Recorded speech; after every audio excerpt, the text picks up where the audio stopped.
அனைவருக்கும் வணக்கம். நான் Karpagam Rajesh. Welcome to my podcast the voice of Vayadi Karpagam.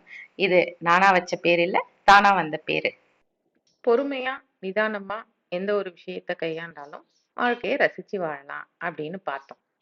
ஆனா பொறுமையா இருக்கேன்னு சொல்லி நம்ம பொறுமையை சோதிக்கிறவங்க நிறைய பேரை நம்ம பார்த்திருப்போம். 6 மணிக்கு அலாரம் வச்சுட்டு பொறுமையா 7 மணிக்கு எந்திரிப்பாங்க. 10 மணிக்கு வரேன்னு சொல்லியிருப்பாங்க. நம்ம போய் வெயிட் பண்ணுவோம். அவங்க பொறுமையா 10:30, 11 மணிக்கு வருவாங்க. ஸோ அவங்க வார்த்தையை அவங்களே காப்பாத்த மாட்டாங்க. நான் இத்தனை மணிக்கு வரேன்னு அவங்க தான் கமிட் பண்ணியிருப்பாங்க. பட் அதை ஃபாலோ பண்ண மாட்டாங்க. இது நிதானம், பொறுமை அந்த லிஸ்ட்ல வராது. இதுவே சோம்பேறித்தனம். எப்ப நம்ம ஒரு விஷயத்த நிதானமா கையாளணும்னு நினைக்கிறோமோ, அந்த விஷயத்துக்கு கண்டிப்பா நம்ம ஒரு பிளான் பண்ணியிருப்போம். ப்ரீ பிளான் பண்ணியிருப்போம். திட்டமிட்டு அந்த விஷயத்த செய்யணும்னு நினைப்போம். அந்த விஷயத்துல உறுதியாவும் இருக்கணும். இப்போ ஒரு 10,000 லிட்டர் தண்ணி இருக்குன்னு வச்சுக்கோங்க. அது மொத்தமா ஒரு பாறை மேல ஊத்துனோம்னா, அது விழுந்து வழிஞ்சு ஓடிரும்.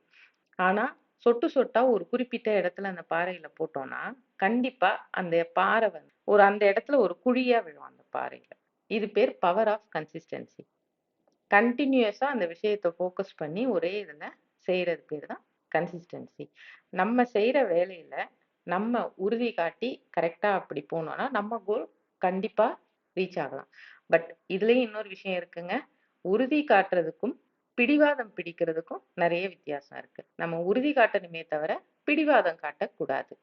பிடிவாதம்ங்கிறது ஒரு இம்மெச்சூர் ஆட்டிடியூட். ஜென்ரலா இந்த பசங்க என்ன பண்ணும்னா, சாக்லேட் வேணும். அது உடம்புக்கு ஆகாத விஷயமா இருக்கும். ஃபுட் ஐட்டமா இருக்கும். இல்ல ஏதாவது தேவையில்லாத பொருளா இருக்கும். அதுக்கு பிடிவாதம் பிடிப்பாங்க. அதால ஏற்படுற பின்விளைவை பத்தி யோசிக்காம எனக்கு இதுதான் வேணும் அப்படின்னு பண்ணுவாங்க. அது பேரு பிடிவாதம். அது நமக்கு வேண்டாம். எல்லா விஷயத்திலையும் உறுதியா, கன்சிஸ்டன்ட்டா நம்ம செஞ்சோம்னா, கண்டிப்பா அந்த விஷயம் நமக்கு சக்சஸா தான் அமையும். வார வாரம் இந்த வாயாடியோட பாசிட்டிவ் டேக்அவேவை கலெக்ட் பண்ண மறந்துடாதீங்க.